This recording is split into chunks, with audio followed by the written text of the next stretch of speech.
أعوذ بالله من الشيطان الرجيم بسم الله الرحمن الرحيم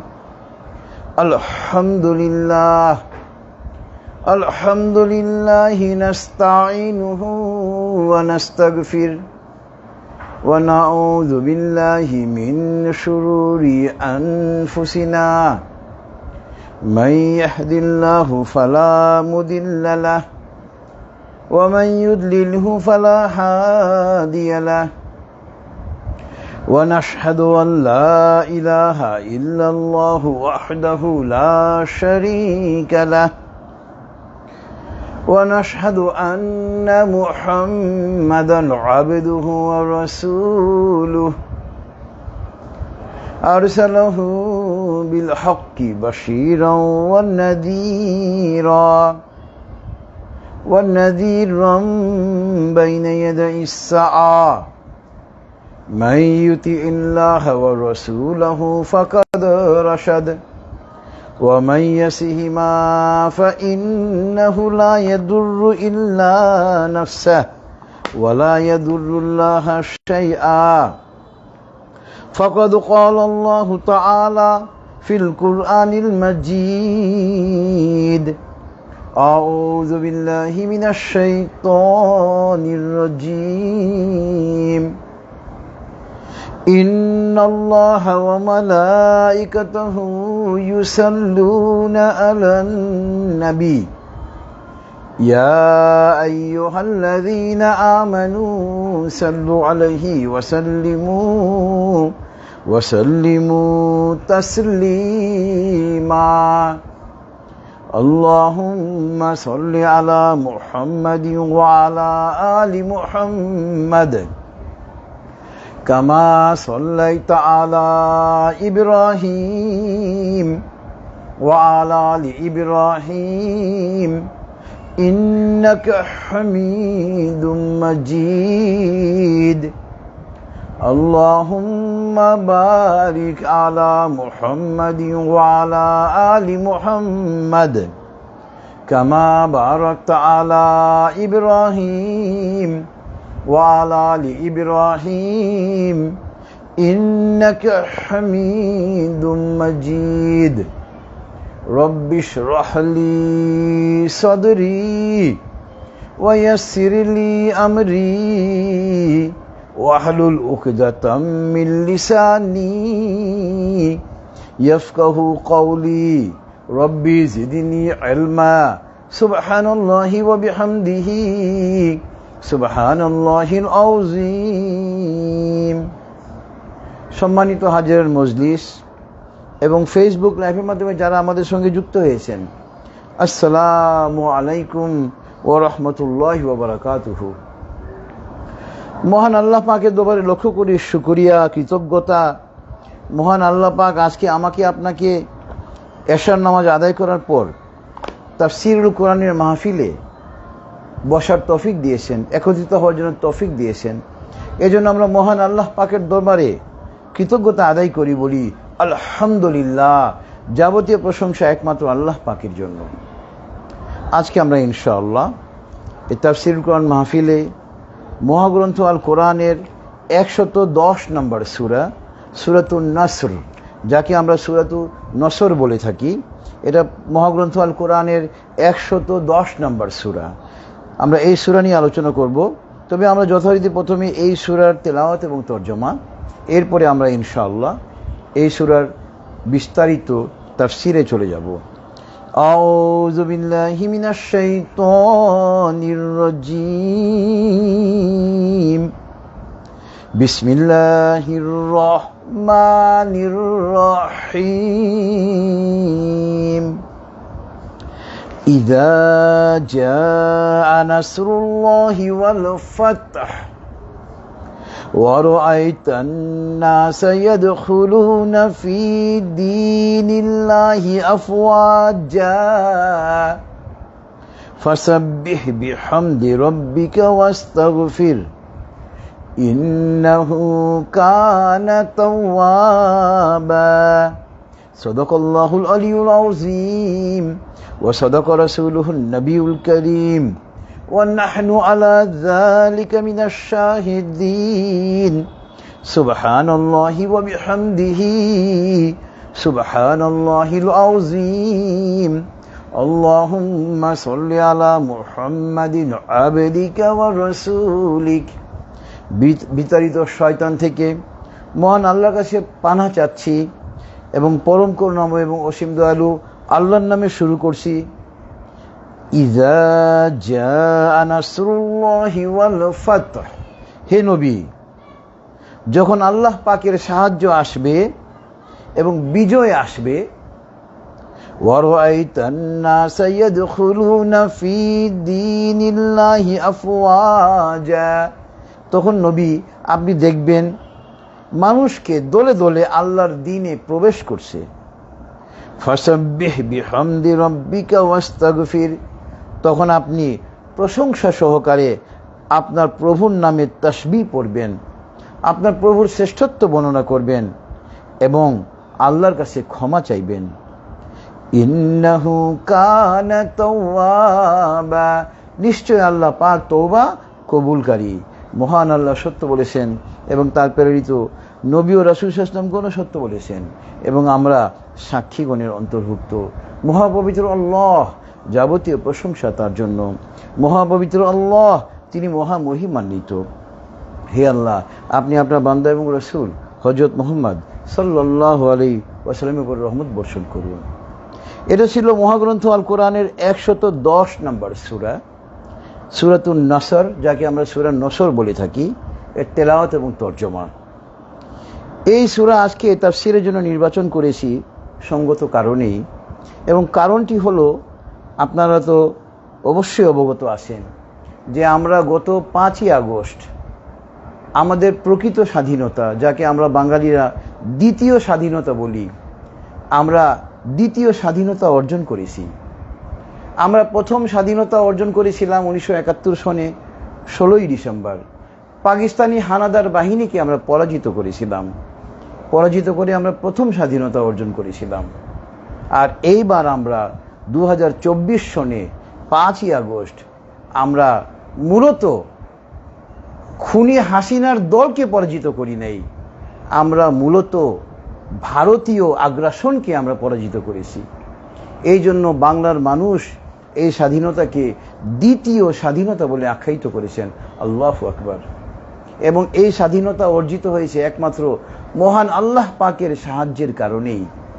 কারণ আল্লাহ পাক আমাদেরকে সাহায্য না করলে আপনার এই খুনি হাসিনার যে আওয়ামী লীগ, ছাত্রলীগ, যুবলীগ, যত লীগ এবং তার সঙ্গে মুনাফিক জাতীয় পার্টি ছিল, এবং তাদেরকে সরাসরিভাবে সমর্থন করতেছিল বাংলাদেশের পুলিশ বাহিনী, বিজিবি এবং আপনার ভারতীয় রয়ের হাজার হাজার সদস্য, ভারতীয় হাজার হাজার সেনাবাহিনী এই দেশে অন্যায়ভাবে প্রবেশ করেছিল হাসিনাকে রক্ষা করার জন্য। আর আমাদের ছাত্র জনতা তারা নিরস্ত্র, তাদের হাতে কোনো অস্ত্রই ছিল না। একমাত্র আল্লাহ পাকের সাহায্যের কারণে আমরা এই শক্তিশালী খুনি হাসিনার দলকে, ভারতীয় বাহিনীকে, আমরা মুনাফিক জাতীয় পার্টিকে আমরা পরাজিত করতে পেরেছি এবং আমরা আমাদের দ্বিতীয় স্বাধীনতা অর্জন করেছি। এজন্য প্রথমে মহান আল্লাহ পাকের কাছে আমরা কৃতজ্ঞতা আদায় করি, শুকরিয়া আদায় করি। কারণ মহান আল্লাহ পাক আমাদেরকে সহায়তা না করলে আমরা আজকে এই স্বাধীনতা অর্জন করতে পারতাম না। আপনার ইসলামের ইতিহাস যদি আমরা পর্যালোচনা করি, বদরের যুদ্ধে, ওহুদের যুদ্ধে, খন্দকের যুদ্ধে আল্লাহ পাক ফেরেশতা অবতীর্ণ করে কাফেরদের, মুনাফিকদের মনের মধ্যে ভয় সৃষ্টি করে মুসলমানদেরকে বিজয়ী করেছেন। আল্লাহু আকবার। এই 2024 সনের 5ই আগস্ট ঠিক তাই ঘটেছে, যেখানে নিরস্ত্র ছাত্র জনতা, তাদের হাতে কিছুই নেই, এবং সেখানে খুনি হাসিনার আওয়ামী লীগ, ছাত্রলীগ, যুবলীগ, মুনাফিক জাতীয় পার্টি, পুলিশ বাহিনী, বিজিবি তাদের সহায়তার জন্য মাঠে। আমাদের হাতে কিছুই ছিল না। মহান আল্লাহ পাক আমাদেরকে সহায়তা করেছেন এবং মহান আল্লাহ পাকের অশেষ অনুগ্রহের কারণে বাংলাদেশ সেনাবাহিনী সঠিক সময়ে সঠিক সিদ্ধান্ত নিয়ে ছাত্র জনতাকে সমর্থন করে আমাদের এই বিজয়কে সুনিশ্চিত করেছেন। আল্লাহু আকবার। এজন্য মহান আল্লাহ পাকের কাছে আমি প্রথমেই আমাদের এই দ্বিতীয় স্বাধীনতার জন্য মহান আল্লাহ পাকের কাছে আমি কৃতজ্ঞতা জ্ঞাপন করছি, শুকরিয়া আদায় করছি। আলহামদুলিল্লাহ, আমাদের সকলেরই মহান আল্লাহ পাকের কাছে কৃতজ্ঞতা আদায় করা উচিত। এবং আমরা যখন কোনো বিজয় পেয়ে যাব তখন আমাদের দায়িত্ব কি হবে? এই সূরাতুন নসরে 110 নম্বর সূরায় 1 থেকে 3 নম্বর আয়াতে আমাদেরকে আল্লাহ পাক নির্দেশনা দিয়েছেন। মহাগ্রন্থ আল কোরআন এটা 1500 বছর আগে নাজিল হলেও এটা আমাদের ব্যক্তি জীবন, পারিবারিক জীবন, সামাজিক জীবন, রাষ্ট্রীয় জীবন তথা আন্তর্জাতিক জীবনের পরিচালিকার শক্তি। আমরা আমাদের ব্যক্তি জীবন, পারিবারিক জীবন, সামাজিক জীবন, রাষ্ট্রীয় জীবন এবং আন্তর্জাতিক জীবনে কিভাবে আমরা আমাদের জীবন অতিবাহিত করব, মহাগ্রন্থ আল কোরআনে সমস্ত কিছু আল্লাহ পাক বলে দিয়েছেন। এবং 1500 বছর আগের কোরআন এখনো আমাদের জন্য প্রযোজ্য। আল্লাহু আকবার। এবং এখনো এই 1500 বছর আগে নাজিল করা মহাগ্রন্থ আল কোরআন দিয়ে রাষ্ট্র পরিচালনা করা সম্ভব। আল্লাহু আকবার। কিছুদিন আগে আফগানিস্তানে আফগান মুজাহিদরা শক্তিশালী মার্কিন যুক্তরাষ্ট্রকে পরাজিত করেছে। আর আমরা আজকে এই 2024 সনের 5ই আগস্ট ভারতকে না, মূলত পরাশক্তি রাশিয়াকে আমরা পরাজিত করেছি। রাশিয়া ভারতের একেবারে ঘনিষ্ঠ মিত্র। ভারত এই উপমহাদেশে যত অন্যায় করতেছে রাশিয়ার উপরে ভর করেই। আমরা মূলত ভারত এবং রাশিয়া উভয়কে আমরা পরাজিত করেছি। আল্লাহু আকবার। তো আলহামদুলিল্লাহ আমরা বিজয় পেয়েছি। তো বিজয় পাওয়ার পরে আমাদের কাজ কি? এখানে সূরাতুন নসরে আল্লাহ পাক এই নির্দেশনা আমাদেরকে দিয়েছেন। এবং এই সূরাতুন নসর নাজিল হয়েছে আপনার আল্লাহর রাসূল সাল্লাল্লাহু আলাইহি ওয়াসাল্লামের, এটা প্রথম মত হলো কেউ কেউ বলেন যে এটা আপনার মক্কা বিজয়ের পূর্বে নাজিল হয়েছে। তবে অধিকাংশ মুফাসসিরিনগণের ভাষ্য হলো এই সূরাতুন নসর নাজিল হয়েছে মক্কা বিজয়ের পরে বিদায় হজ্জের সময়ে, আইয়ামে তাশরিকের সময়ে। এবং এই সূরায় আল্লাহ পাক মুসলিমদের যে বিজয় হবে পরবর্তীতে, সারা বিশ্ব মুসলিমদের পদতলে চলে আসবে, তার একটা ইঙ্গিত আল্লাহ পাক দিয়ে দিয়েছেন। আল্লাহ পাক বলতেছেন, হে নবী, যখন আল্লাহ পাকের সাহায্য আপনারা পাবেন এবং আপনারা বিজয় অর্জন করবেন, তখন আপনি দেখবেন হে নবী যে দলে দলে লোকজন ইসলামের দিকে তারা ধাবিত হচ্ছে। এবং যখন আপনাদের বিজয় হয়ে যাবে তখন আপনাদের দায়িত্ব হলো, মুসলমানদের দায়িত্ব কি? ফাসাব্বিহ বিহামদি রাব্বিকা ওয়াস্তাগফির। মুসলমানরা কি করবে? তাদের প্রভুর প্রশংসা সহকারে তাসবিহ পড়বে, প্রশংসা সহকারে মাহাত্ম্য শ্রেষ্ঠত্ব বর্ণনা করবে এবং আল্লাহর কাছে ক্ষমা চাইবে, কেননা আল্লাহ পাক তওবা কবুলকারী। তো আমরা বিজয় অর্জন করেছি আলহামদুলিল্লাহ, কিন্তু আমরা আমাদের ব্যক্তি জীবনে, পারিবারিক জীবনে, সামাজিক জীবনে, রাষ্ট্রীয় জীবনে, আন্তর্জাতিক জীবনে চলার পথে আমরা বহু গুনাহ করতেছি। এইসব গুনাহের জন্য আমাদেরকে আল্লাহ পাকের কাছে ক্ষমা চাইতে হবে, আল্লাহ পাকের শ্রেষ্ঠত্ব বর্ণনা করে আল্লাহ পাকের কাছে ক্ষমা চাইতে হবে এবং এই আশা রাখতে হবে যে আল্লাহ পাক ক্ষমাশীল, তিনি তওবা কবুলকারী। তো এখন আমরা প্রথমেই চলে যাব আজকের তাফসিরের সঙ্গে প্রাসঙ্গিক কিছু অন্যান্য সূরার কিছু আয়াত, যা আজকে সূরার এই তাফসিরের সঙ্গে প্রাসঙ্গিক। প্রথমে আমরা চলে যাব সূরাত আলে ইমরানের আয়াত নম্বর 135 এবং 136। আয়াত নম্বর 135 এবং 136 সূরাত আলে ইমরানে মহান আল্লাহ পাক বলতেছেন, والذين إذا فعلوا فاحشة أو ظلموا أنفسهم ذكروا الله فاستغفروا لذنوبهم ومن يغفر الذنوب إلا الله ولم يسروا على ما فعلوا وهم يعلمون أولئك جزاؤهم مغفرة من ربهم وجنات تجري من تحتها الأنهار خالدين فيها ওয়া নি'মা আজরুল আমিলিন ওয়াল্লাযীনা ইযা ফাআলু ফাহিশাতান আও যালামু আনফুসাহুম। আল্লাহ পাক এখানে বলতেছেন যারা অর্থাৎ মুমিনরা যখন কোনো অশ্লীল কাজ করে ফেলে, অন্যায় করে ফেলে, নিজের উপরে জুলুম করে ফেলে, তখনই তারা কি করে? যাকারুল্লাহ, তৎক্ষণাৎ আল্লাহকে স্মরণ করে, ফাস্তাগফিরু লিযুনুবিহিম, এবং তওবা করে আল্লাহর কাছে তাদের গুনাহের জন্য ক্ষমা চায়। আল্লাহু আকবার। আমরা মানুষ, আমাদেরকে দিয়ে গুনাহ হতেই পারে, কিন্তু আমরা যদি মুমিন হয়ে থাকি, গুনাহ হওয়ার সঙ্গে সঙ্গে আমরা বুঝবো যে আমি এই গুনাহের কাজটা করে ফেলেছি, এবং আমি কি করব? আমার ভুল বুঝে আমি তৎক্ষণাৎ আল্লাহকে স্মরণ করে আল্লাহর কাছে ক্ষমা চাইব। এবং আল্লাহ পাক বলতেছেন ওয়া মাই ইয়াগফিরুয যুনুবা ইল্লাল্লাহ, আল্লাহ ছাড়া কে আছে যে তাদের গুনাহকে ক্ষমা করে দিবেন? তবে শর্ত হলো ওয়ালাম ইউসিরু আলা মা ফাআলু ওয়া হুম ইয়ালামুন, ইচ্ছাকৃতভাবে এই গুনাহটা আবার পুনরাবৃত্তি ঘটানো যাবে না, ইচ্ছাকৃতভাবে এই গুনাহটা পুনরায় করা যাবে না। এবং আল্লাহ পাক বলতেছেন উলাইকা জাযাউহুম মাগফিরাতুম মির রাব্বিহিম ওয়া জান্নাতুন তাজরি মিন তাহতিহাল আনহারু খালিদিনা ফিহা ওয়া নি'মা আজরুল আমিলিন। এবং আল্লাহ পাক বলতেছেন তাদের জন্য রয়েছে প্রতিদান। কি প্রতিদান? প্রথমে তাদেরকে ক্ষমা করা হবে, এরপর তাদেরকে জান্নাতে প্রবেশ করানো হবে, যে জান্নাতের নিচ দিয়ে নদীগুলো প্রবাহিত। এবং এটা যারা সৎকর্মশীল তাদের জন্য কত বড় প্রতিফল। আল্লাহু আকবার।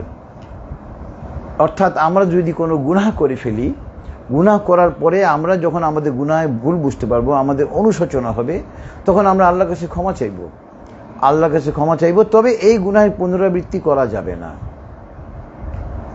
তাহলে আল্লাহ পাক আমাদেরকে ইচ্ছাকৃতভাবে এই গুনাহের পুনরাবৃত্তি ঘটানো যাবে না, তাহলে আল্লাহ পাক আমাদেরকে ক্ষমা করে দিবেন। এই তিনটা শর্ত যদি আমরা মেনে চলি। হ্যাঁ, আমরা যদি কোনো বান্দার হক, আমাদের হক হলো দুই প্রকার, হক্কুল্লাহ আর হক্কুল ইবাদ। এটা আল্লাহর হক। আল্লাহর হক হলে তিনটা শর্ত, যেটা এই আয়াতে বর্ণিত হয়েছে। আমরা গুনাহ করার পর ভুল বুঝতে পারবো, অনুশোচনা হবে, আমরা আল্লাহর কাছে ক্ষমা চাইব, এবং আমরা এই গুনাহের ইচ্ছাকৃতভাবে পুনরাবৃত্তি ঘটাবো না। তিনটা শর্ত। আর যদি হক্কুল ইবাদ, আমি যদি কোনো বান্দার হক নষ্ট করে থাকি, তাহলে চতুর্থ শর্ত, বান্দার ওই হককে ফেরত দিয়ে দিতে হবে, বান্দার কাছ থেকে ক্ষমা নিতে হবে, তাহলে আমাদেরকে আল্লাহ পাক ক্ষমা করে দিবেন। তো আপনার এই আয়াতে কারিমা যখন দুটো নাজিল হয়েছিল, তাফসিরে এসেছে ইবলিস শয়তান ক্রন্দন করা শুরু করে। তাফসিরে এসেছে মাটি নিয়ে মাথায় সে দিচ্ছিল আর কান্না করতেছিল।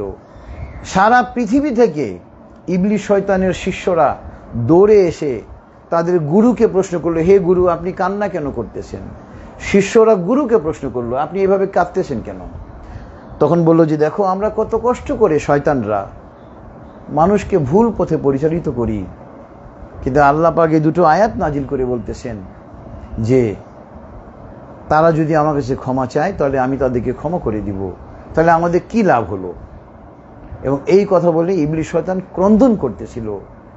তখন আপনার ইবলিস শয়তানের শিষ্যরা তার গুরুকে বলল, তাদের গুরুকে বলল, হে গুরু, আপনি কোনো চিন্তা করবেন না, আমরা আদম সন্তানকে এমনভাবে পথভ্রষ্ট করব যে তারা তো ক্ষমা চাওয়া দূরের কথা, তারা মনে করবে তারা সঠিক পথের উপরে রয়েছে।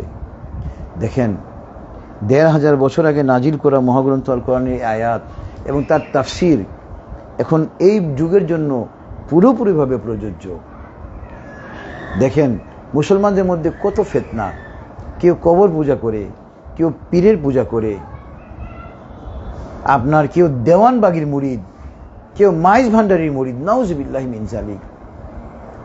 অথচ তারা মনে করে তারা সঠিক পথের উপরে রয়েছে। কেউ আবার কাদিয়ানীদের সদস্য হয়ে যাচ্ছে, নাউজুবিল্লাহি মিন যালিক। আহমদিয়া মুসলিম জামাত, তারা কাফের। শিয়া সম্প্রদায় পথভ্রষ্ট একটা সম্প্রদায়, অথচ তারা মনে করে আমরা সঠিক পথের উপরে রয়েছি। এই জন্য আপনার এলেম না থাকার কারণে আজকে আমরা পথভ্রষ্ট। এবং সহিহ হাদিসে এসেছে যে আল্লাহ রাসূল সাল্লাল্লাহু আলাইহি ওয়াসাল্লাম বলেছেন, ইহুদিরা বিভক্ত হয়েছিল ৭১টা ফিরকায় বা জামাতে, এর মধ্যে ৭০টাই জাহান্নামে যাবে, একটা মাত্র জান্নাতে যাবে।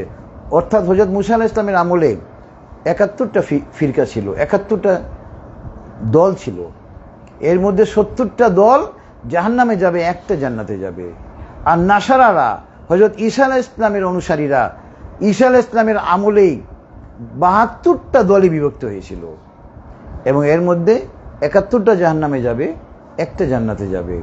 এবং নবী সাল্লাল্লাহু আলাইহি ওয়াসাল্লাম ওই হাদিসে বলেছেন, আমার উম্মতে মুহাম্মাদি তারা বিভক্ত হবে ৭৩টা ফিরকা বা সম্প্রদায়ে, এর মধ্যে ৭২টাই জাহান্নামে যাবে, একটা জান্নাতে যাবে। সাহাবীগণ প্রশ্ন করলেন, হে আল্লাহ রাসূল সাল্লাল্লাহু আলাইহি ওয়াসাল্লাম, যারা জান্নাতে যাবে তারা কারা? নবী সাল্লাল্লাহু আলাইহি ওয়াসাল্লাম বললেন, আমি এবং আমার সাহাবীগণ যে পথে রয়েছি একমাত্র তারাই জান্নাতে যাবে।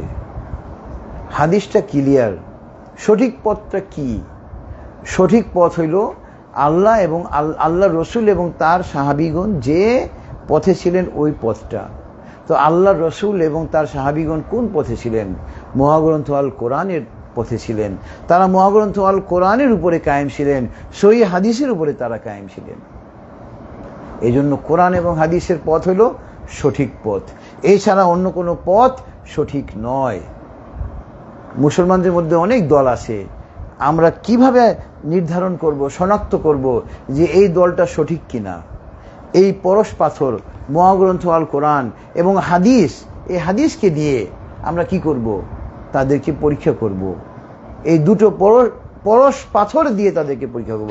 টাচিং স্টোন যাকে আমরা বলি, পরশ পাথর। ক্লিয়ার?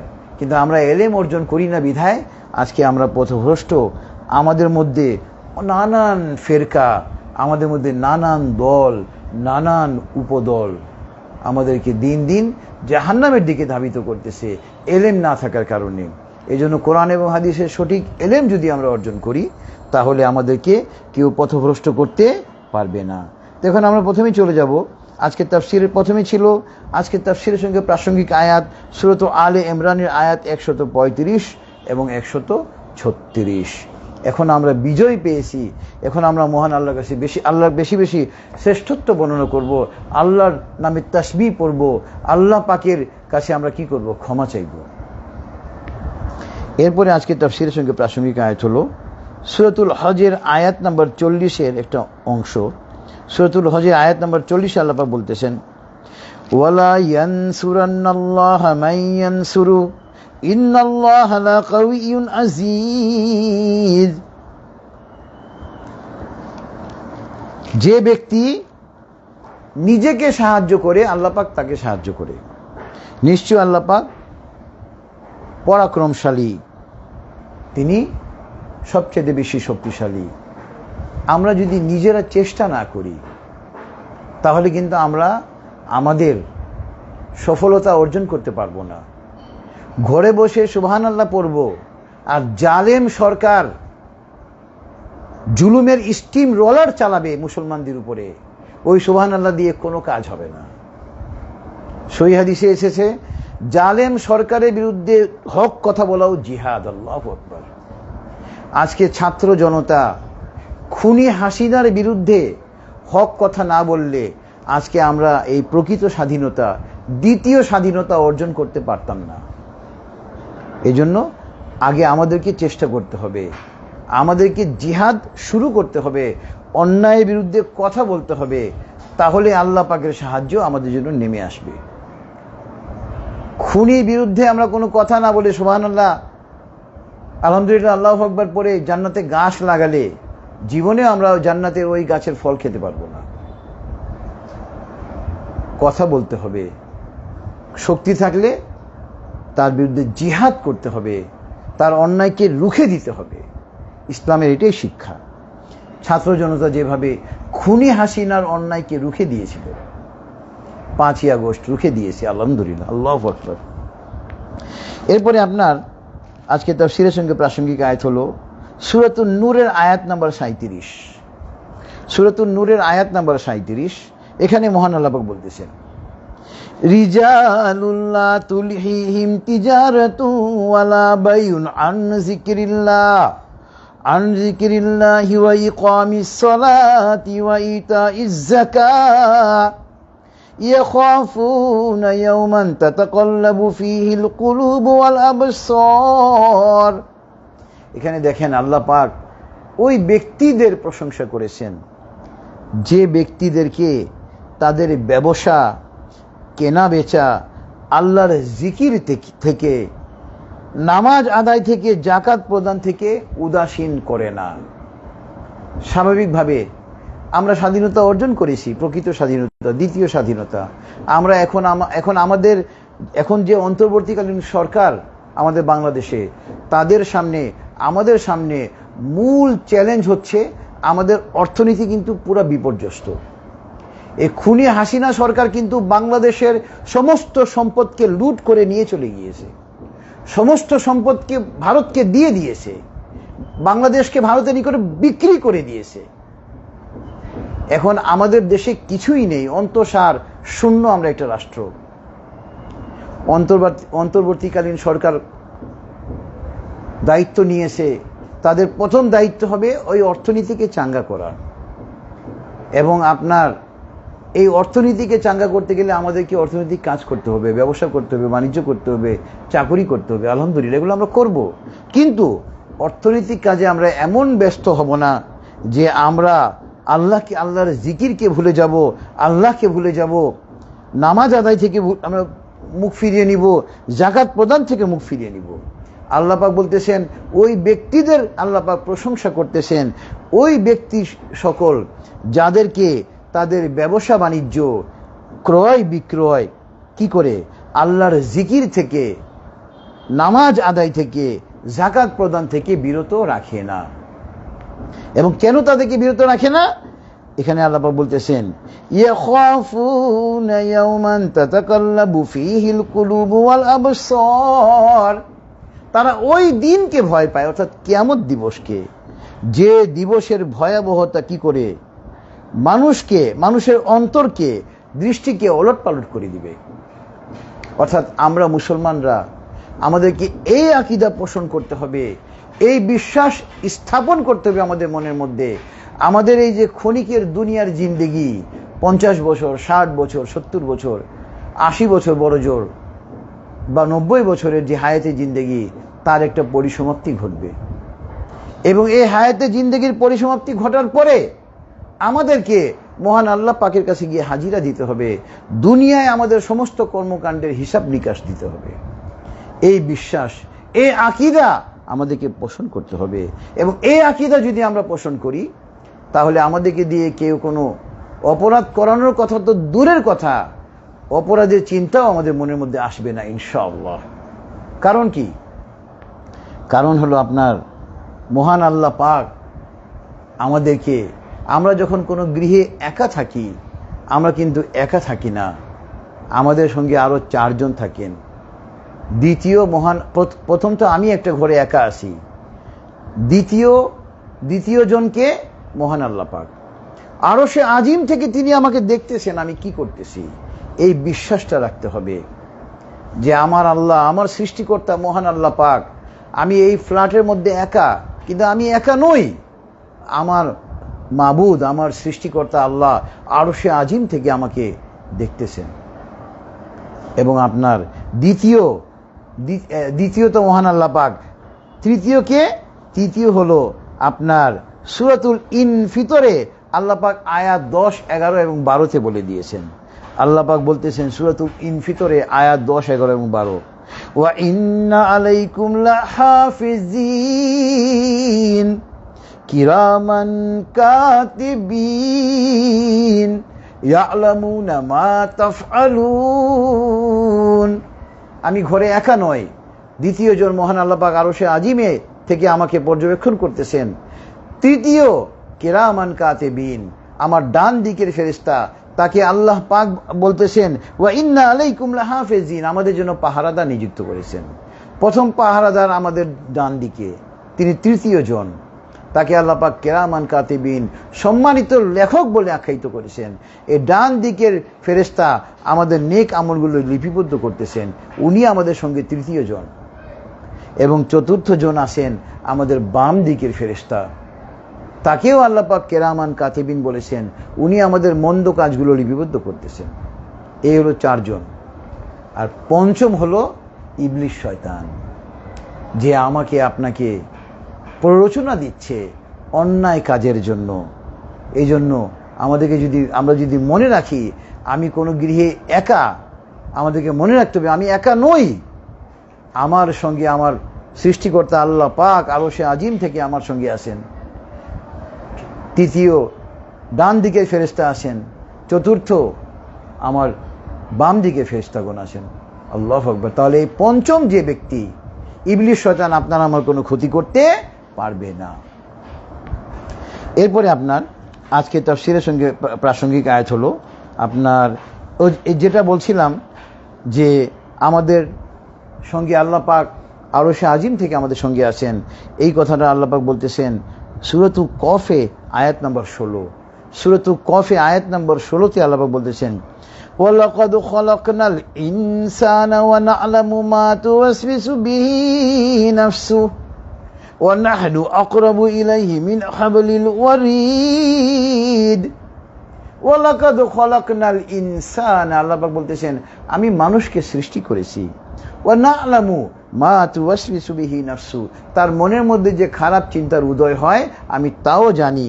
ওয়া নাহনু আকরাবু ইলাইহি মিন হাবলিল ওয়ারিদ, কেননা তার ঘাড়ে যে একটা রগ আছে যাকে মেডিকেলের পরিভাষায় বলা হয় জুগুলার ভেইন, এই আমরা এটাকে বলি আপনার এই রোগের একটা নাম আছে, নামটা আমি ভুলে গিয়েছি। এটা আমাদের ঘাড়ের পিছনে শাহ রোগ বলে অনেকে, এটাকে শাহ রোগ। এই শিরার নাম হলো শাহ শিরা।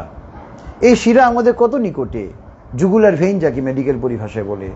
আল্লাহ পাক বলতেছেন যে আমি মানুষকে সৃষ্টি করেছি এবং তার মনের মধ্যে যে মন্দ চিন্তার উদয় হয় আমি তাও জানি, কেননা তার ঘাড়ের মাঝে যে একটা জুগুলার ভেইন রয়েছে, একটা শিরা রয়েছে, আমি ওই শিরার চাইতেও বেশি নিকটবর্তী। আল্লাহু আকবার। সুতরাং আমাদেরকে মনে রাখতে হবে আমি যখন একা থাকি একা নই, মহান আল্লাহ পাক আমার সঙ্গে আছেন। এরপরে আজকে তাফসীরের সঙ্গে প্রাসঙ্গিক আয়াত হলো আপনার সূরা মুহাম্মাদের আয়াত নাম্বার 7। সূরা মুহাম্মাদের আয়াত নাম্বার 7-এ মহান আল্লাহ পাক বলতেছেন ইয়া আইয়ুহাল্লাযীনা আমানু ইন তানসুরুল্লাহা ইয়ানসুরকুম ওয়া ইউসাব্বিত আকদামাকুম। ইয়া আইয়ুহাল্লাযীনা আমানু, হে ঈমানদারগণ, ইন যদি, তানসুরুল্লাহ যদি তোমরা আল্লাহকে কি করো সাহায্য করো, তাহলে আল্লাহ পাক তোমাদেরকে সাহায্য করবেন এবং আল্লাহ পাক তোমাদের পদস্খলন ঘটাবেন না, তোমাদের পদচ্যুতি ঘটাবেন না, তোমাদের পাকে আল্লাহ পাক দৃঢ় করে দিবেন, তোমাদের পদক্ষেপকে আল্লাহ পাক দৃঢ় করে দিবেন। অর্থাৎ আমরা কোনো অন্যায়ের প্রতিবাদ যদি করি, প্রতিবাদ তো আগে করতে হবে, প্রতিবাদ না করলে তো আল্লাহ পাক আমাদের পদক্ষেপকে সুদৃঢ় করবেন না। আমাদেরকে আগে এগিয়ে আসতে হবে, এরপরে আল্লাহ পাক আমাদেরকে সহায়তা করবে। যেরকমভাবে আমাদের ছাত্র জনতা, ছাত্র আবু সাঈদ বুক পেতে দিয়েছিল, কাফেররা মুনাফিকরা সেখানে গুলি করেছে, নাউজুবিল্লাহি মিন যালিক। হেলিকপ্টার থেকে ভারতীয় সেনাবাহিনী গুলি করেছে, নাউজুবিল্লাহি মিন যালিক। দেখেন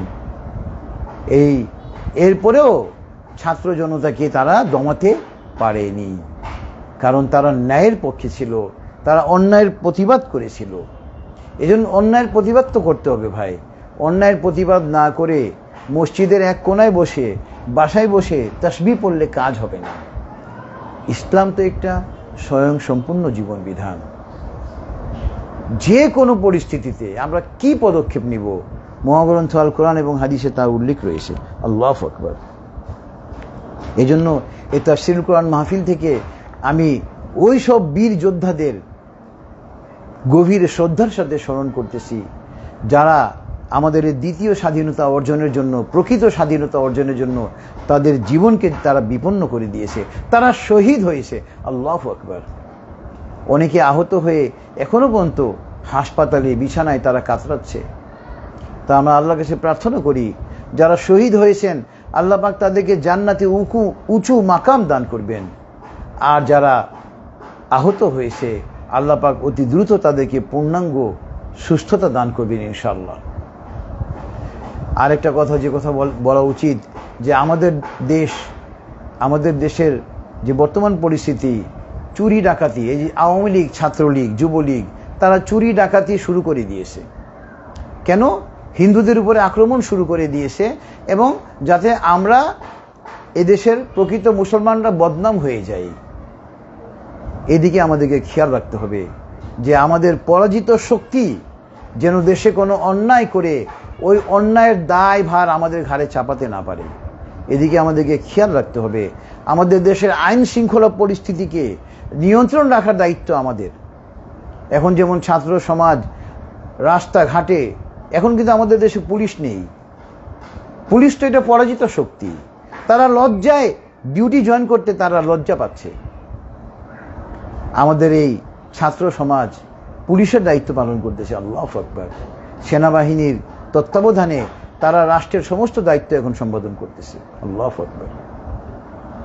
এরপরে আজকে তাফসীরের সঙ্গে প্রাসঙ্গিক আয়াত হলো আপনার সূরাতুস সফের আয়াত 10 থেকে 13। সূরাতুস সফে আয়াত 10 থেকে 13 আল্লাহ পাক বলতেছেন, ইয়া আইয়ুহাল্লাযীনা আমানু হাল আদুল্লুকুম আলা তিজারাতিন তুনজিকুম মিন আযাবিন আলীম তু'মিনুনা বিল্লাহি ওয়া রাসূলিহি ওয়া তুজাহিদুনা ফি সাবিলিল্লাহি বিআমওয়ালিকুম ওয়া আনফুসিকুম যালিকুম খায়রুল লাকুম ইন কুনতুম তা'লামুন يغفر لكم ذنوبكم ويدخلكم جنات تجري من تحتها الأنهار ومساكين طيبة في جنات عدن ذلك الفوز العظيم وأخرى تحبونها نصر من الله وفتح قريب ওয়াবাশশিরিল মুমিনিন। দেখেন চমৎকার কথা। আল্লাহ পাক কাফেরদেরকে, মুশরিকদেরকে ইসলামের দিকে আহ্বান করতেছেন চমৎকার একটা উদাহরণ দিয়ে। কাফেররা, মুশরিকরা, ইহুদিরা, খ্রিস্টানরা, মুনাফিকরা তারা ব্যবসা খুব পছন্দ করত। কারণ কি? ব্যবসা করলে লাভ হয়, লাভ হলে ভালো লাগে। আল্লাহ পাক এখানে বলতেছেন, ইয়া আইয়ুহাল্লাযীনা আমানু, হে ঈমানদারগণ, হাল আদুল্লুকুম আলা তিজারা, আমি কি তোমাদেরকে একটা ব্যবসার সন্ধান দিব? এবং ওই ব্যবসাটা কি হবে? তুনজিকুম মিন আযাবিন আলীম, যে ব্যবসা তোমাদেরকে যন্ত্রণাদায়ক শাস্তি থেকে রক্ষা করবে। ব্যবসাটা কি? দেখেন, তু'মিনুনা বিল্লাহি ওয়া রাসূলিহি, ওই ব্যবসা হলো আল্লাহ এবং রাসূলের উপর ঈমান আনা। ওয়া তুজাহিদুনা ফি সাবিলিল্লাহি বিআমওয়ালিকুম ওয়া আনফুসিকুম, আল্লাহ এবং রাসূলের উপরে ঈমান আনবে তোমরা, এরপরে তোমরা আল্লাহর রাস্তায় জিহাদ করবে নিজেদের জান এবং মাল দিয়ে। আল্লাহু আকবার। আমাদের ছাত্র সমাজ যে কাজটা করেছে, যালিকুম খায়রুল লাকুম ইন কুনতুম তা'লামুন, এবং এটাই তোমাদের জন্য উত্তম যদি তোমরা তা জানতে। ইয়াগফির লাকুম যুনুবাকুম ওয়া ইউদখিলকুম জান্নাত, তাহলে আল্লাহ পাক কি করবেন? তোমরা যদি আল্লাহ এবং রাসূলের উপর ঈমান আনো এবং আল্লাহ এবং রাসূলের জন্য, ইসলামের জন্য, জুলুমকে দুনিয়া থেকে বিতাড়িত করার জন্য যদি তোমরা আল্লাহর রাস্তায় জিহাদ করো তোমাদের জান এবং মাল দিয়ে, তাহলে আল্লাহ পাক কি করবেন? তোমাদেরকে জান্নাতে প্রবেশ করাবেন, যে জান্নাতের নিচ দিয়ে নদীসমূহ প্রবাহিত, এবং কত উত্তম আবাসস্থল জান্নাত। এবং আপনার দেখেন, এবার দেখেন বদরের যুদ্ধে, উহুদের যুদ্ধে, খন্দকের যুদ্ধে আল্লাহ পাক আসমান থেকে ফেরেশতা অবতীর্ণ করেছিলেন। খন্দকের যুদ্ধে আল্লাহ পাক ফেরেশতা অবতীর্ণ করে কাফেরদের মুনাফিকদের মনের মধ্যে কম্পন সৃষ্টি করে দিয়েছিলেন, যে কম্পনের কারণে তারা যুদ্ধ ক্ষেত্র থেকে পালিয়ে গিয়েছিল। আল্লাহু আকবার। আমাদের দেশে ঠিক তাই হয়েছে।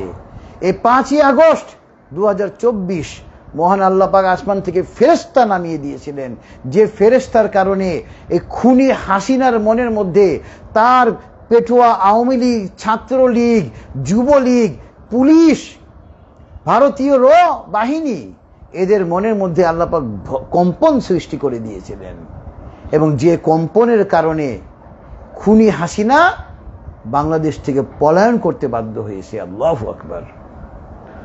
এবং আল্লাহ পাক বলতেছেন এখানে, ওয়া উখরা তুহিব্বুনাহা, তোমাদের জন্য আরেকটা সুসংবাদ আছে। নাসরুম মিনাল্লাহি ওয়া ফাতহুন করিব, আল্লাহ পাকের সাহায্য এবং আসন্ন বিজয়। এই যে বিজয়টা 5ই আগস্ট মহান আল্লাহ পাক আমাদেরকে বিজয় দিয়েছেন। আসমান থেকে ফেরেশতা অবতীর্ণ করেছেন আল্লাহ পাক আমাদের জন্য, যে ফেরেশতার কারণে কাফেরদের মনে, মুশরিকদের মনে, মুনাফিকদের মনে, আওয়ামী লীগের মনে, যুবলীগের মনে, ছাত্রলীগের মনে, পুলিশ পেটুয়া বাহিনীর মনের মধ্যে কম্পন সৃষ্টি হয়েছে এবং তারা পলায়ন করতে বাধ্য হয়েছে। এবং যে ফেরেশতার কারণে আল্লাহ পাক সেনাবাহিনীর মনের মধ্যে আমাদের জন্য ভালোবাসা সৃষ্টি করে দিয়েছেন, এবং বাংলাদেশ সেনাবাহিনী ছাত্র জনতাকে সহায়তা করেছে। আল্লাহু আকবার। এটা আল্লাহ পাকের অনুগ্রহ ছাড়া কিছু নয়। এবং আল্লাহ পাক বলতেছেন, এই যে আল্লাহ পাক শুধু তোমাদেরকে যে আখিরাতে সফলতা দিবেন তা নয়, দুনিয়াতেও তোমাদেরকে বিজয়ী করবেন। ওয়াবাশশিরিল মুমিনিন, হে নবী আপনি মুমিনদেরকে এই সুসংবাদ দিয়ে দেন। এজন্য আমরা মুসলমান মাত্র এইরকম না যে দুনিয়াতে শুধু মার খাবো, না, আল্লাহ পাক আমাদেরকে দুনিয়াতেও বিজয়ী করবেন যদি আমরা মহান আল্লাহ পাকের দেখানো পথের উপরে থাকি। আল্লাহ পাকের দেখানো সঠিক পথে কি করি, আমরা আমাদের জীবনকে পরিচালিত করি, তাহলেই আমাদের কি হবে, বিজয় নিশ্চিত, বিজয় সুনিশ্চিত। কারণ আল্লাহ পাক আসমান থেকে ফেরেশতা অবতীর্ণ করবেন। বদরের যুদ্ধে আল্লাহ পাক ফেরেশতা পাঠিয়েছেন, উহুদের যুদ্ধে আল্লাহ পাক ফেরেশতা পাঠিয়েছেন, খন্দকের যুদ্ধে আল্লাহ পাক ফেরেশতা পাঠিয়েছেন। 2024-এ এই বাংলাদেশের বুকে আল্লাহ পাক ফেরেশতা অবতীর্ণ করেছেন। আল্লাহু আকবার। তো সেই আল্লাহ পাক আমাদেরকে সর্বক্ষণ সহায়তা করবেন, কিন্তু শর্ত হলো আল্লাহর দ্বীনে পুরোপুরিভাবে প্রবেশ করার জন্য আমাদেরকে চেষ্টা করতে হবে। এখন আমরা চলে যাই আজকের তাফসীরের সঙ্গে সর্বশেষ 3টা আয়াত, সূরাতুল আসর। সূরাতুল আসর, সূরাতুল আসর আপনার, যাকে আমরা সূরা আসর বলে থাকি, এটা মহাগ্রন্থ আল কোরআনের 103 নম্বর সূরা। এই ছোট্ট 3টা আয়াতের মধ্যে আল্লাহ পাক আমাদের জন্য অত্যন্ত শিক্ষা দিয়ে দিয়েছেন।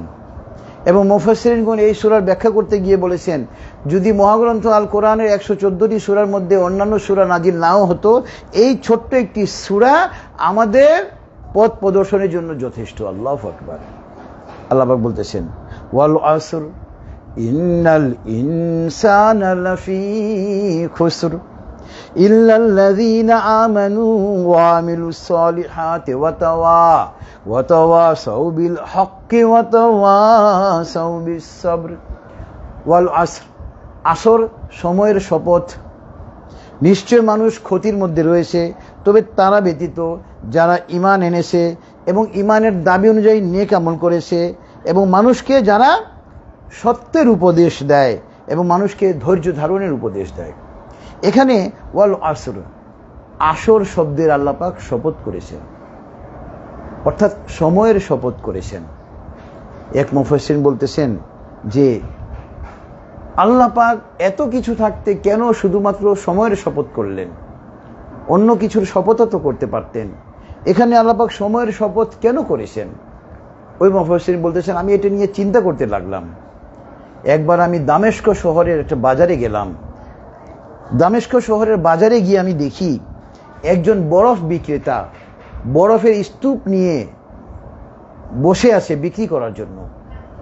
এবং সে চিৎকার করে বলতেছে, ইরহামু আলা মাইয়াজুবা রাসু মালিহি। সিরিয়ার দামেস্ক শহর, তাদের ভাষা আরবি। আরবিতে সে বলতেছে, ইরহামু আলা মাইয়াজুবু রাসু মালিহি। তোমরা এমন ব্যবসায়ীদের প্রতি দয়া করো যার পুঁজি অহরহ গলে যায়, হারিয়ে যায়। অর্থাৎ বরফ বিক্রেতা বুঝতে পেরেছিল তার পুঁজি বরফ, বরফের ধর্ম হলো গলে যাওয়া, নিঃশেষ হয়ে যাওয়া। এই বরফ গলে যাওয়ার আগে, নিঃশেষ হয়ে যাওয়ার আগে যদি আমি বিক্রি করতে না পারি তাহলে আমি পুঁজি হারা হয়ে যাব। এই জন্য সে চিৎকার করে বলতেছে, তোমরা এমন ব্যবসায়ীদের প্রতি দয়া করো যাদের পুঁজি অহরহ গলে যায়, বিলুপ্ত হয়ে যায়। এখান থেকে মুফাসসিরিন ব্যাখ্যা দিয়েছেন যে আমাদের জীবনের সবচেয়ে বড় পুঁজি হলো আমাদের হায়াতে জিন্দেগি। আমাদের হায়াতে জিন্দেগির বৈশিষ্ট্য হলো এই বরফের মতো গলে যাওয়া, বিলুপ্ত হয়ে যাওয়া, শেষ হয়ে যাওয়া। তো সুতরাং আমরা এই যে 50 বছর, 60 বছর, 70 বছর, 80 বছরের একটা হায়াতে জিন্দেগি, সংক্ষিপ্ত একটা জীবন নিয়ে আমরা দুনিয়াতে এসেছি। আমাদের এই জীবন কিন্তু দিন দিন ক্ষয় হচ্ছে, বরফের মতো গলে যাচ্ছে। এই জন্য আমাদেরকে আমাদের এই হায়াতকে সঠিকভাবে ব্যবহার করতে হবে এবং সঠিকভাবে ব্যবহার করার জন্য মহাগ্রন্থ আল কোরআন এবং হাদিসের জ্ঞান অর্জন করতে হবে। এবং মহাগ্রন্থ আল কোরআন এবং হাদিসের জ্ঞান দ্বারা আমাদেরকে কি করতে হবে?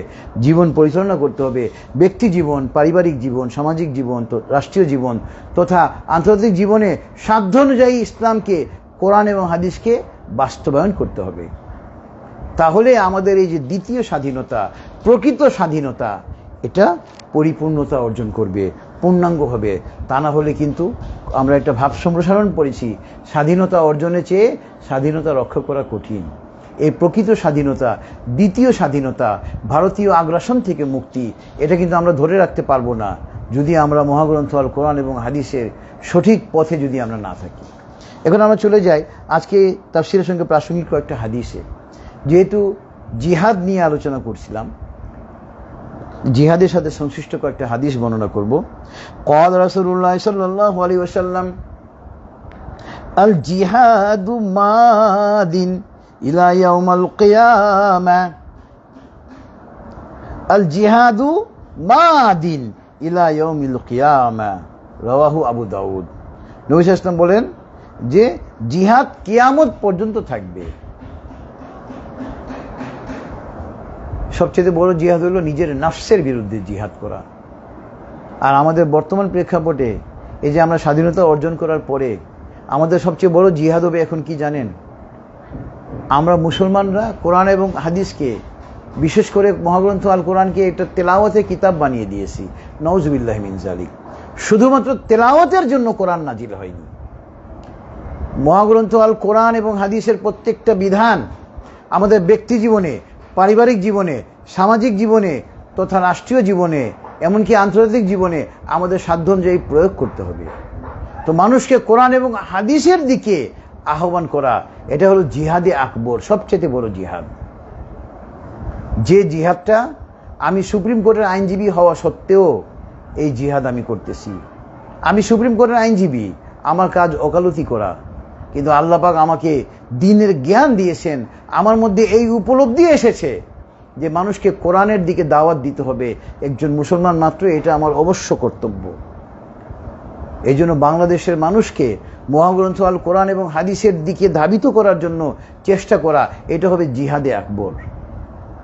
এরপরে সহিহ হাদিস হলো, ক্বাল রাসূলুল্লাহ সাল্লাল্লাহু আলাইহি ওয়াসাল্লাম, ইযা তারাকতুমুল জিহাদু ফাসাল্লাতুল্লাহু আলাইকুমুজ জিল্লা, রাওয়াহু আবু দাউদ।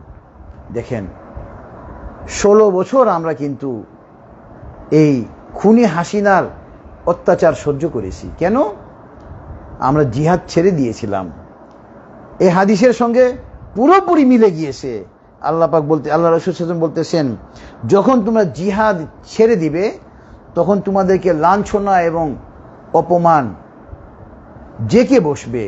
লাঞ্ছনা এবং অপমান দ্বারা তোমরা ধরাশায়ী হয়ে যাবে। রাওয়াহু আবু দাউদ। এই খুনি হাসিনা আমাদেরকে দীর্ঘ 16 বছর অত্যাচার করতে পারত না, ভারতের অধীনে রাখতে পারত না, যদি আমরা এইটুকু ছাত্র জনতা এই আগস্টে, জুলাই এবং আগস্টে যেটা উপলব্ধি করতে পেরেছে, পূর্বে যদি আমরা এটা উপলব্ধি করতে পারতাম। এই জন্য জিহাদ করা ফরজ। এরপরে হলো আন আবি সাঈদ আল খুদরি রাদিয়াল্লাহু আনহু قال قيل يا رسول الله أي الناس أفضل فقال مؤمن يجاهد في سبيل الله بنفسه وماله رواه البخاري। হযরত আবু সাঈদ আল খুদরি রাদিয়াল্লাহু আনহু থেকে বর্ণিত, তিনি বলেন নবী সাল্লাল্লাহু আলাইহি ওয়াসাল্লামকে প্রশ্ন করা হলো কোন ব্যক্তি সর্বশ্রেষ্ঠ, কারা সর্বশ্রেষ্ঠ? নবী সাল্লাল্লাহু আলাইহি ওয়াসাল্লাম বললেন ফাকাল মুমিনুন, ওই মুমিন ব্যক্তি যে আল্লাহর রাস্তায় জিহাদ করে তার জান এবং মাল দিয়ে। রাওয়াহুল বুখারী। এই 5ই আগস্ট আপনার খুনি হাসিনাকে উৎখাত করার আগে থেকে যারা জিহাদ করেছিল, যারা 3রা আগস্ট ঐতিহাসিক শহীদ মিনারে 9 দফা দাবিকে 1 দফা দাবিতে রূপান্তরে কণ্ঠ তুলেছিল, তারাই প্রকৃত জিহাদ করেছিল। যারা জীবন দিয়েছে হাসিনাকে ক্ষমতাচ্যুত করতে, তারাই প্রকৃত জিহাদ করেছে। এবং নবী সাল্লাল্লাহু আলাইহি ওয়াসাল্লামকে প্রশ্ন করা হয়েছিল কোন ব্যক্তি উত্তম? নবী সাল্লাল্লাহু আলাইহি ওয়াসাল্লাম বললেন ওই মুমিন ব্যক্তি, ওই ইমানদার যে আল্লাহর রাস্তায় জিহাদ করে তার জান এবং মাল দিয়ে। আল্লাহু আকবার। রাওয়াহুল বুখারী। এরপর হাদিস হলো আন আনাস ইবনে মালিক রাদিয়াল্লাহু আনহু আনি নবী সাল্লাল্লাহু আলাইহি ওয়াসাল্লাম قال لا غدوة في سبيل الله أو روحة خير من الدنيا وما فيها رواه البخاري। হযরত আনাস ইবনে মালিক রাদিয়াল্লাহু আনহু হাদিস কেন বর্ণিত, তিনি বলেন নবী সাল্লাল্লাহু আলাইহি ওয়াসাল্লাম বলেছেন আল্লাহর রাস্তায় এক সকাল অথবা এক বিকাল জিহাদ করা, সময় ব্যয় করা দুনিয়াতে যা আসে তার চাইতে উত্তম। আল্লাহু আকবার। যারা এই খুনি হাসিনার পতনের জন্য একটা সকাল বা একটা বিকাল ব্যয় করেছে, তারা দুনিয়াতে যা আসে তার চাইতে উত্তম কাজ করেছে। রাওয়াহুল বুখারী। এরপরে হাদিস হলো আন সালিম আবি আন-নদর রাদিয়াল্লাহু আনহু আন্না রাসূলুল্লাহ সাল্লাল্লাহু আলাইহি ওয়াসাল্লাম قال ওয়া'লামু ইন্নাল জান্নাতা তাহতা যিলালিস সুয়ুফ। রাওয়াহুল বুখারী। হযরত সালেম ইবনে নদর রাদিয়াল্লাহু থেকে বর্ণিত, তিনি বলেন নবী সাল্লাল্লাহু আলাইহি ওয়াসাল্লাম বলেছেন তোমরা মনে রাখো তলোয়ারির ছায়ার নিচে জান্নাত। রাওয়াহুল বুখারী। জিহাদকে উৎসাহিত করেছেন আল্লাহ রাসূল সাল্লাল্লাহু আলাইহি ওয়াসাল্লাম। কষ্ট না করলে কিন্তু জয় পাওয়া যাবে না। ভয়কে জয় করতে হবে, তাহলে আমাদের বিজয় অর্জিত হবে। রাওয়াহুল বুখারী। তলোয়ারির ছায়ার নিচে জান্নাত, অর্থাৎ যারা জিহাদ করবে, চেষ্টা করবে, তারাই দুনিয়াতে সফল হবে, আখিরাতেও সফল হবে। জিহাদে যদি আমরা মারা যাই আমরা শহীদের মর্যাদা পাবো, আর যদি আমরা বেঁচে যাই গাজী, তাহলে আমরা আলহামদুলিল্লাহ দুনিয়াতেও সফল, আখিরাতেও তো সফল ইনশাআল্লাহ। আল্লাহু আকবার। তো আলহামদুলিল্লাহ, তো মহান আল্লাহ পাকের কাছে অত্যন্ত কৃতজ্ঞতা জ্ঞাপন করছি। আল্লাহ পাক আমাদেরকে ভারতীয় আগ্রাসন থেকে প্রকৃত মুক্তি দিয়েছেন, কিন্তু এই মুক্তিটাকে ধরে রাখার জন্য আমাদেরকে সচেষ্ট থাকতে হবে। আমাদের মাঝে এখনও অনেক মুনাফিক আছে যারা তাদের পরাজিত শক্তিকে আবার বিজয়ী করার জন্য চেষ্টা করতেছে। তাদেরকে রুখে দিতে হবে। আমাদের চোখ এবং কান খোলা রাখতে হবে, সজাগ থাকতে হবে আমাদেরকে। আমরা বিজয়ী হয়েছি এই বলে ঘুমিয়ে থাকলে হবে না। আর সবচেয়ে বড় যে কথা বলেছি, আমাদের দেশের আইন শৃঙ্খলা পরিস্থিতির আগে উন্নয়ন করতে হবে, অর্থনীতিকে চাঙ্গা করতে হবে। ইনশাআল্লাহ দেখবেন আমাদের যে রাষ্ট্র সারা পৃথিবীর জন্য একটা মডেল রাষ্ট্র হবে ইনশাআল্লাহ। এখনই তো আমরা পত্রপত্রিকায় দেখতে পাচ্ছি বিভিন্ন রাষ্ট্রের ছাত্ররা এই আমাদের দেশের ছাত্রদের আন্দোলনকে দেখে তারা উৎসাহিত হয়েছে এবং তারাও আন্দোলনের ডাক দিচ্ছে। আল্লাহু আকবার। আমরা ইতিমধ্যে একটা মডেল হয়ে গিয়েছি। এখন আমাদের রাষ্ট্রকে সুন্দরভাবে পুনর্গঠিত করলে আমরা সারা বিশ্বের জন্য একটা চমৎকার মডেল হয়ে যাব। তো আলহামদুলিল্লাহ, যেটুকু আলোচনা হলো তার উপরে মহান আল্লাহ পাক আমাদেরকে আমল করার জন্য তৌফিক দান করুন। তো দোয়া হবে, আমরা সবাই একবার দরুদ ইব্রাহিম পড়ি।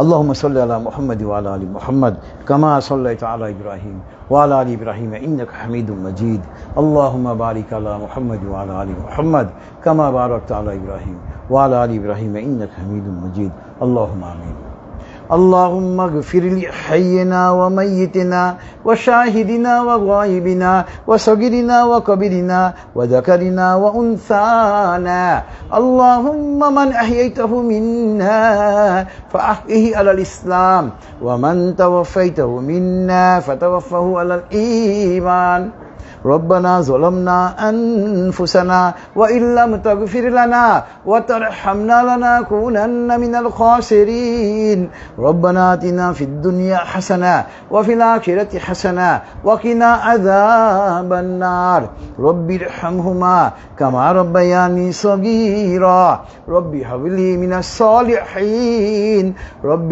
زدني علما أستغفر الله اللهم إني أسألك الهدى والتقى والعفاف والغنى হে আল্লাহ আমরা তোমার কিছু বান্দাবান্দি মাওলা এই তাফসীর কোরআন মাহফিল একত্রিত হয়েছি মাওলা তোমার মহাগ্রন্থ আল কোরআন থেকে তোমার হাবিবের হাদিস থেকে আলোচনা হয়েছে মাওলা মাওলা আমাদের পড়া বলা শোনা বুঝা এবং বুঝানোর মধ্যে অনেক ভুল হয়েছে মাওলা মাওলা তুমি তো ক্ষমাশীল তুমি ক্ষমা করতে পছন্দ করো মাওলা মাওলা আমাদের এই পড়া বলা শোনা বুঝা এবং বুঝানোর ভুল ত্রুটি ক্ষমা করে আমাদের এই মাহফিলকে তুমি কবুল করে নাও মাওলা মাওলা আমাদের এই মাহফিলকে আমাদের জন্য নাজাতের জারিয়া করে দাও মাওলা মাওলা আমাদেরকে আরবি ভাষা বাংলা ভাষা ইংরেজি ভাষার উপরে অগাধ পারদর্শিতা দান করো মাওলা যাতে করে সারা বিশ্বে তোমার কালামে পাকের বাণীকে আমরা ছড়িয়ে দিতে পারি মাওলা তুমি আমাদেরকে সেই তৌফিক দান করো মাওলা মাওলা আমরা যে প্রকৃত স্বাধীনতা দ্বিতীয় স্বাধীনতা 5ই আগস্ট অর্জন করেছি মাওলা খুনি হাসিনাকে আমরা এই দেশ থেকে বিতাড়িত করতে পেরেছি মাওলা আমরা তোমার কাছে কৃতজ্ঞতা জানাই মাওলা মাওলা এই স্বাধীনতা অর্জন করতে গিয়ে যেসব ছাত্ররা নিহত হয়েছে মাওলা ছাত্রীরা নিহত হয়েছে মাওলা অনেক জনসাধারণ নিহত হয়েছে মাওলা তাদের সকলকে তুমি শহীদি মর্যাদা দান করো মাওলা তাদের সকলকে তুমি জান্নাতে উঁচু মাকাম দান করো মাওলা এবং এই সংগ্রামে যারা আহত হয়েছে মাওলা চিকিৎসাধীন রয়েছে মাওলা তাদেরকে তুমি দ্রুত শেফায়ে কামেলা আজেলা দান করো মাওলা মাওলা আমাদের এই দেশটা মাওলা পুরোপুরিভাবে অর্থনৈতিকভাবে বিপর্যস্ত মাওলা তুমি আসমান থেকে আমাদের জন্য রিজিকের ফয়সালা করে দাও মাওলা আমাদের অভাবকে দূর করে দাও মাওলা আমাদের অর্থনীতিকে চাঙ্গা করে দাও মাওলা মাওলা এই দেশে তুমি ইসলামী খিলাফত কায়েম করে দাও মাওলা সারা বিশ্বের জন্য বাংলাদেশকে তুমি একটা মডেল রাষ্ট্র ইসলামী রাষ্ট্র হিসেবে তুমি কবুল করে নাও মাওলা মাওলা আমরা মুসলমানরা যারা বিজয় পেয়েছি মাওলা এই কাফেররা যেন আমাদের এই বিজয়কে ছিনিয়ে নিতে না পারে মাওলা আমরা তোমার কাছে সাহায্য প্রার্থনা করতেছি মাওলা মুনাফিকের ষড়যন্ত্র থেকে তোমার কাছে আমরা সাহায্য চাই মাওলা কাফের এবং মুনাফিকদেরকে তুমি পুরোপুরিভাবে ধ্বংস করে দাও মাওলা তারা যেন আর কখনো আমাদের রাষ্ট্রের দিকে চোখ তুলে তাকাতে না পারে মাওলা মাওলা আমরা যারা হাত তুলেছি মাওলা আমরা আমাদের জীবনের জানা অজানা ইচ্ছা অনিচ্ছায় করা সমস্ত গুনাহ নিয়ে তোমার দরবারে তওবা করতেছি মাওলা তুমি আমাদের তওবাকে কবুল করে নাও মাওলা মাওলা আমাদের গুনাহসমূহকে তুমি নেকির দ্বারা ভরপুর করে দাও মাওলা মাওলা এই দেশের বেশিরভাগ লোক গরিব মাওলা মাওলা তাদের পরিবারের অভিভাবকরা সকালবেলা খালি হাতে রিজিকের তালাশে বের হয় মাওলা মাওলা তাদের পরিবারের অন্যান্য সদস্য তাদের দিকে চেয়ে থাকে মাওলা মাওলা এই দেশের কোনো লোক যেন কোনো দিন খালি হাতে ঘরে না ফিরে মাওলা তুমি সেই তৌফিক দান করো মাওলা মাওলা আমাদের প্রত্যেককে প্রতিদিন পর্যাপ্ত পরিমাণে হালাল রিজিক নিয়ে ঘরে প্রবেশ করার তৌফিক দান করো মাওলা মাওলা তুমি তো অমুখাপেক্ষী মাওলা আমরা কেবল তোমার মুখাপেক্ষী মাওলা তুমি ছাড়া পৃথিবীর কোনো ব্যক্তির কাছে কোনো সংস্থার কাছে আমাদের মুখাপেক্ষী করো না মাওলা আমাদের সকল নেক হাজত তুমি গাইবী সাহায্যে পূর্ণ করে দাও মাওলা মাওলা Bangladesh Bharat Pakistan Syria Lebanon Iran Iraq Afghanistan ফিলিস্তিন আফ্রিকা সারা বিশ্বের মুসলমানরা যেখানে কাফের এবং মুনাফিকদের সাথে দ্বন্দ্বে লিপ্ত আছে মাওলা তুমি আসমান থেকে ফেরেশতা অবতীর্ণ করে তাদেরকে সহায়তা করো মাওলা যেভাবে আমাদেরকে 5ই আগস্ট তুমি সহায়তা করেছো মাওলা সারা বিশ্বের মুসলমানকে তুমি সহায়তা করো মাওলা আসমান থেকে ফেরেশতা অবতীর্ণ করো মাওলা কাফেরদেরকে মুনাফিকদেরকে পরাজিত করো মাওলা মুসলমানদেরকে তুমি বিজয়ী করো মাওলা মাওলা আমরা যারা হাত তুলেছি মাওলা আমাদের প্রত্যেকের মনে নেক উদ্দেশ্যকে তুমি পূর্ণ করে দাও মাওলা মাওলা সমস্ত বিপদ থেকে আমরা তোমার কাছে পানাহ চাই মাওলা মাওলা শত্রুর শত্রুতা থেকে তোমার কাছে পানা চাই মওলা, মুনাফিকের মুনাফিকি থেকে তোমার কাছে পানা চাই মওলা, হাসাদকারীর হাসাদ থেকে তোমার কাছে আমরা পানা চাই মওলা, সমস্ত বিপদ আপদ থেকে তোমার কাছে পানা চাই মওলা। তোমার হাবিব তোমার কাছে যে সমস্ত কল্যাণ চাইতেন আমরাও তোমার কাছে ওই সমস্ত কল্যাণ চাই মওলা। তোমার হাবিব তোমার কাছে যে সমস্ত অকল্যাণ থেকে পানা চাইতেন আমরাও তোমার কাছে ওই সমস্ত অকল্যাণ থেকে পানা চাই মওলা। মওলা মহাগ্রন্থ আল কোরআনের উসিলায় আমাদের দোয়াকে কবুল করি না মওলা। ওয়া সাল্লাল্লাহু তাআলা আলা খাইরি খালকিহি মুহাম্মাদ ওয়া আলা আলিহি ওয়া আসহাবিহি আজমাইন। সুবহান রাব্বিকা রাব্বিল ইজ্জাতি আম্মা ইয়াসিফুন ওয়া সালামুন আলাল মুরসালিন ওয়ালহামদুলিল্লাহি রাব্বিল আলামিন। আসসালামু আলাইকুম ওয়া রাহমাতুল্লাহ।